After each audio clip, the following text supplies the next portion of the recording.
Қас қарайып қалған шақ. Көршінің есігінің алдындағы сәкіде өткен кеткенге қарап 4-5 бала әңгіме соғып отырмыз. Арамызда бүгін ертең әскерге кетуге дайындалып жүрген соқталдай сотқар Сапар да бар. Қалғанымыз 10-11 жастың төңірегіндегі шыбыштармыз. Бұл Сапардың бізге қойып берген лақап. Жасы үлкен болған соң ба, әңгімені көбіне Сапар айтады. Біз тыңдаймыз. Көбіне қыздар жайында бәскенді ұнатады. Оның сөзіне сенсек, ауылда ол бармаған қыз жоқ. Есігін алдына ысқырып барса болды, қыз біткеннің бәрі жүгіріп шыға береді өзі.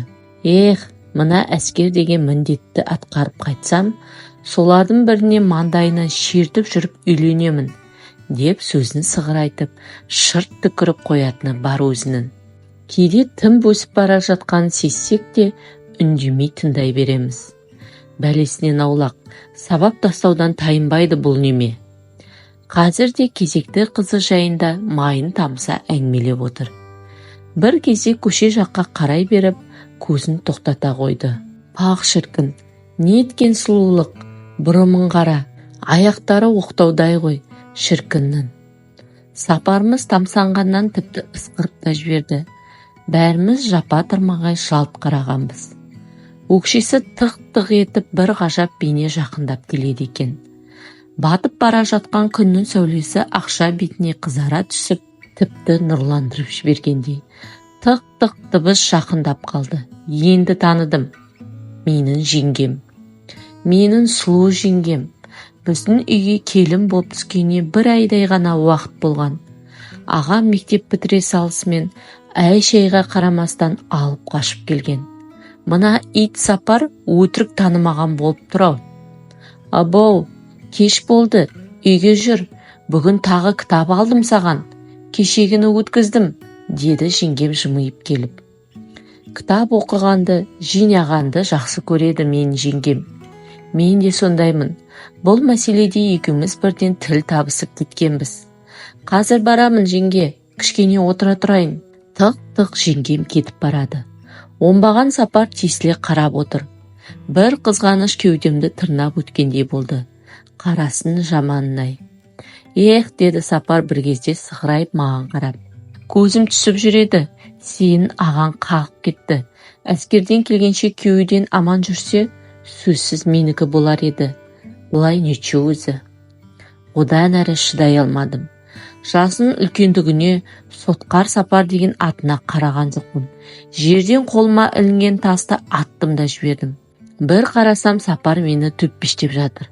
Менің қолым оның жағасында, қарысып қалған. Таяқ жеп жатсам да жібермеймін. Әке шешесінде түгін қалдырмадым-ау деймін. Өңкейген Сапар қашып құтылды бір кезде. Ерін ісіп мұрын қанап, кіріп барған мені көріп жеңгемнің жаны шығып кете жаздадым. Қанша қинаса да, кімнен не үшін таяқ жегенімді айтпадым. Өзі де сезген сияқты, әрі қарай қазбаламады. Басымнан сипап отырып, махаббат қызық мол жылдарды ұсына берген. Сол жеңгем есейгенше менің кітапханашым болды. Ауылға келген кітап алдымен мен жеңгемнің сөресінен орын алатын. Кейде Алматыдан тапсырыспен алдырады. Тіпті студент кезімде кей кітаптарды ауылдағы жеңгемнен тауып оқып жүрдім ғой. Ағам екеуінің махаббатын айтсаншы, әсіресе ағамның. Той-томалақ, құдалық дегенге жұптары жазылмай, бірге барған екеуінің басқа біреудің үйіне қонар кезде көңілдері түсіп қалатын. Ондайда үй тар, қонақтарды еркектерін бөлек, әйелдерін бөлек жатқыза салмаушы еді. Ағамның түн ортасында әйелдерінің арасынан жеңгемді тауып алып, құшақтап жатып ұйқыға кететін құрдастары әлі күнге күліп айтады. Жеңгем өмірден тым ерте кетті. Жаман ауру жалмап тынды. Күңірендік те қалдық.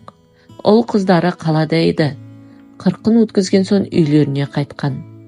Ағам ешқайсымен барғысы келмеді, ауылда қалды. Өткенде ауылға барып ағамның үйіне түстім. Кітап оқып отыр екен. Бұрын ондайы жоқ еді. Мұқабасына қарағанмын. Махаббат қызық мол жылдар. Баяғы жеңгемнің кітабы.